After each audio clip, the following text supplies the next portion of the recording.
Today I'm continuing what I started last week with even more ideas for adding texture to cards. Notice I didn't say that I'm finishing what I started. The more I get into this, the more ideas I have, and I don't think anyone could ever list all the ways there are to add texture. I got 30 ideas, give or take a couple. Turns out my counting wasn't quite right. And I've got 12 cards today, plus a little freebie to help you keep track of them all, so we better get started. Let's start easy. No tools, just ink. I'm very lightly swiping the ink across my panel of cardstock. I started with honeycomb, my lightest color, and I'm going back in with just the very edge of my ink pad to get some darker areas, but I'm also trying to leave some white areas. I moved on to sparkling berry and I did the same thing. I'm getting some orange, of course, where my colors are overlapping, but there's areas of pure pink as well. Finally, glacier. This is a great way to create a faux wood grain background with brown inks, by the way. And you can see that the edges of my panel are quite dark where I brought the ink pad to the paper, so I always like to trim just a bit off so that the colors are a little more regular. I spritzed some shimmer spray over the background, and that has to be one of my favorite quick ways to add some subtle texture and shimmer. I'll show you all the cards at the end, so let's move on to the next panel. This one's also very easy. I created some glacier colored cardstock by pouncing my ink pad onto a panel. This time I don't want to create texture at this stage. I want full, solid coverage, and you can start with colored cardstock if you prefer that. I let this one dry for a few minutes. Then I grabbed an old Hero Arts background stamp called Abstract Lino Cut. It's got irregular close lines on it, and I did a reverse kind of thing with my Misty, where I put the stamp on the base and I used some temporary adhesive to attach the cardstock to the door. It works just as well the other way. I inked up the stamp with the same glacier ink. I'm going for texture with a tone-on-tone look, and if you ever want to do this on white cardstock, I would say try a really light gray ink on it. Once the ink and the paper are too far apart in color, it looks less like texture and more like a stamped background. This next one is an old favorite of mine. I've done this with stencils, with die cuts, with stamps even, and most recently with my Stencils 360 tool. But I also have this color wheel stencil from Sizzix that doesn't require any turning to create a very similar look. I masked each piece of pie and blended ink through the whole thing with a fairly light hand, and then I used a sheet of acetate to mask from the point to the center of the outside edge, and I put another layer of ink down. I did both the pinks, and then both the yellows, and finally both the blues. This dark light contrast gives the look of dimension, almost like the shapes are folded and have a shadow on one side. I went back and put another layer on the yellow to increase my contrast, but you could also just choose a slightly darker shade of ink if you have it. The next way to add texture is to do some ink blending. I've got my 3 colors here in a circle die cut. This one has stitching around the edges, which is a fun textural detail that I've used a number of times today, although in different ways. I'm blending my ink around the edge of the circle and letting it lighten up as I get to the center, and overlapping with the color next to it to get more of a rainbow effect. If you're working with dye inks, you can easily add some texture with a spritz of water. Most dye inks will react with water, and you can lift the color with a paper towel for a more dramatic effect. Next, you can add scoring to any area of any card you want. I want it all over this circle, and I had to move it around a bit to find the lines that are 1/8 of an inch apart. This is such a simple technique, but it's often overlooked. I think we score our card bases and then forget that scoring can be used as a design element. Whether you add just a few lines on a background or you crisscross the lines to create a lattice pattern, don't be afraid to pull this out for a little more texture. The next 2 ideas have a couple of things in common, and that's white pigment ink and craft cardstock.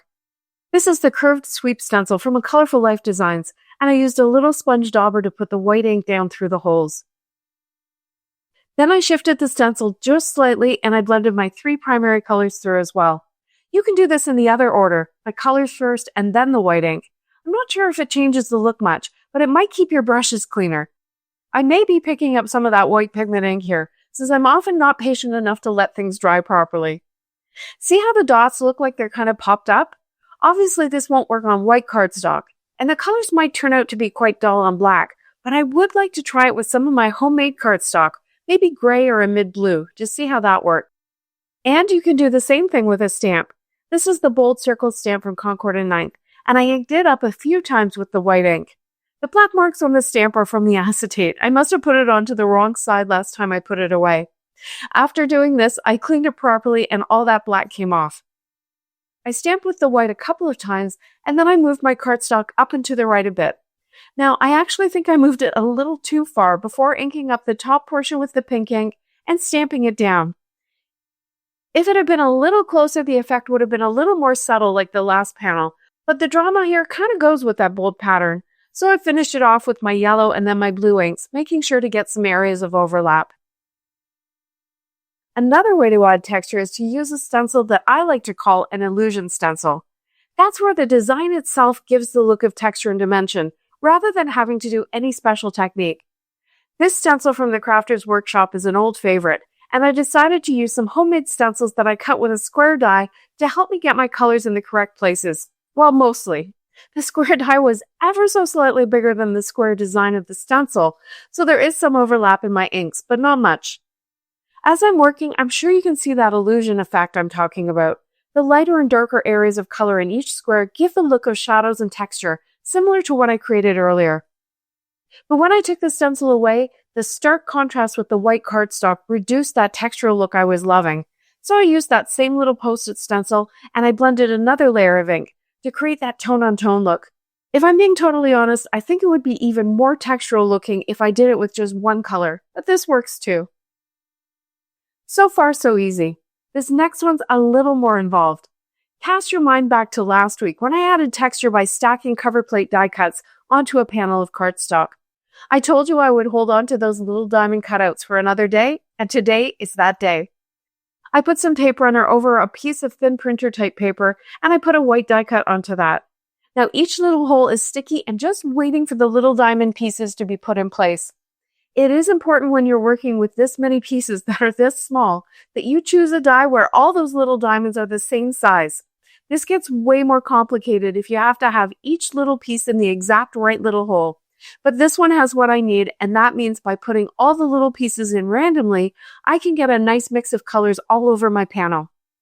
Now, because the whole backer is sticky, that means I need to put the little dots in the centers, but you'll remember that I actually used those dots in last week's card. So I used the white ones today. If for any reason you didn't have those pieces, I think what I would do is fill them in with stickles. Once it's dry, there won't be any sticky bits anymore. Next, here's a cover plate that doesn't cut anything. Well, I mean, it will cut a panel-sized piece of cardstock on the outside edge, but on the inside, that's just all piercing or stitching design. I used an old gel print from my background drawer, and I think this pierce pattern just adds the perfect amount of interest and texture.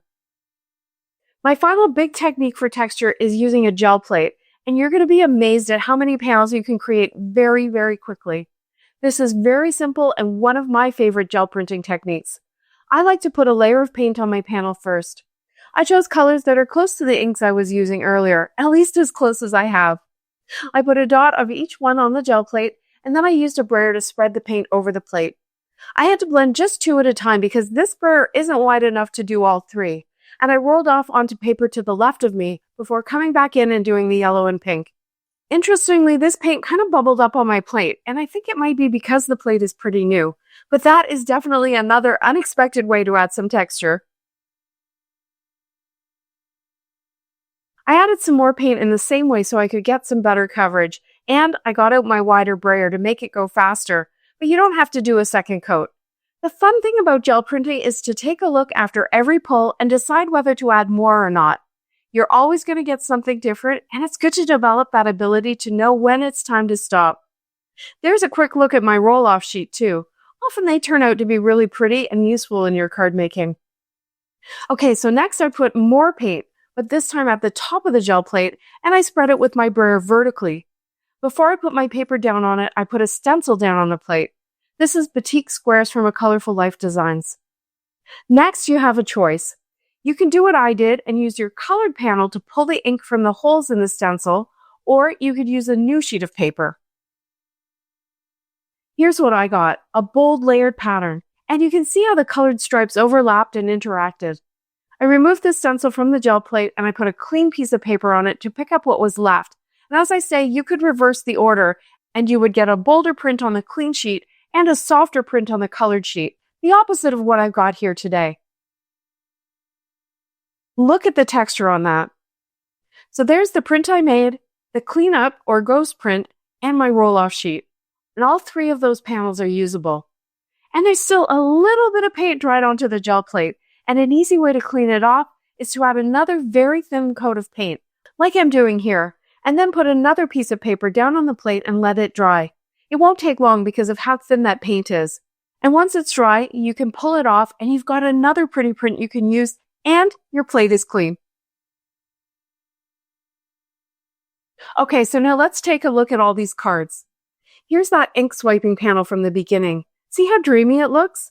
I finished it with a solid thank you sentiment from Ink Blot Shop and a solid leaf from Concord and 9th. This set actually comes with some splatter stamps, so I used a couple of those as well. If you like the look of splatter, and trust me, I know some of you do not, but if you do like it, but you want some control, these stamps are a great way to get the look without the mess. Next, I used that navy tone-on-tone background. See how it's just a little more interesting than solid navy? And of course, my masked and blended shapes. I did one more thing, and that was to use an old stitching die to cut tiny holes around the edge of that circle. This is a great way to add a little more texture by actually taking away part of the circle die cut.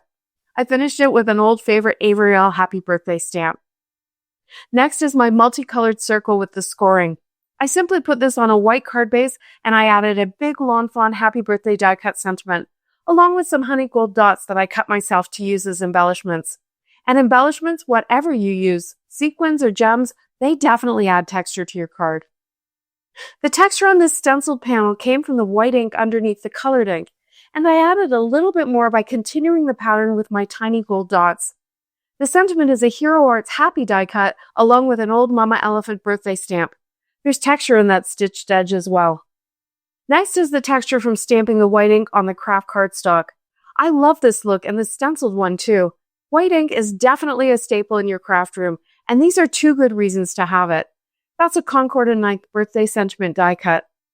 This one turned out to be really pretty, didn't it? I used a Stampin' Up! Circle die cut with a cut edge detail as my sentiment strip. The love is from LDRS Creative, and the U is from that same Mama Elephant stamp set as the birthday in the previous card. The Pierce panel is a pretty background for my Tailored Expression dragonflies and Concord and 9th sentiment. I cut the dragonfly bodies and the words from another old roll-off sheet from my bin, and the wings and the shadow for the words from some pearlescent vellum. And here's my inlaid die cut panel. I think it's super pretty. There's texture, but not a lot of dimension because those pieces are inlaid, and I framed it with a stitched panel of holographic cardstock. Don't worry, I cut most of the center out of it, so I can make it last. I added a very simple and small Altenew sentiment so that the background really is the star of this card. And oh yes, I thought the stickles were a good idea, even though I had already filled in the holes with the white dots. That sparkle also adds a little bit of texture, as we talked about earlier. And now for all my gel print panels. Let's start with the roll-off sheet. I cut this one with another Stampin' Up! Circle die with a detailed edge, stacked up my Petty Black birthday sentiment die cut, and added some gold dots. All of these details add just the right amount of texture to this very simple layout. Okay, now this one, I'm not so sure I'm loving it. I took the layered painted panel and I cut it into strips and created a panel before cutting a circle out of that. This mixed up the pattern and the colors a little bit, and I'm really just not sure about it. I used the rest of the stamped navy tone-on-tone panel as my sentiment strip and a Hero Arts Thanks die cut. Now this one I like a lot more. This is that second pull or ghost pull, and it has an amazing amount of texture with the subtle stencil pattern and color shifts. This is another Concord and Sentiment die cut, and oops, I still need to dot that eye. This square die from Pink Fresh Studio has diagonal stitching, which adds some texture at the edges. And finally, that cleanup print. This has very subtle pattern and color in the background. So I kept the finish very simple with the LDRS Thanks die cut and shadow and a few gold dots. And their stitched edges, of course. See what I mean? I know there's a lot more inky ways and dimensional ways to add texture, and I haven't even touched on ways to add texture through coloring. To help you keep track, I've created a quick PDF with a list of the techniques I used in these 2 videos. I hope you find it helpful. Are there texture techniques you think I missed? Let me know so I can give them a try and maybe even get a 3rd video. Thanks so much for watching. See you next time.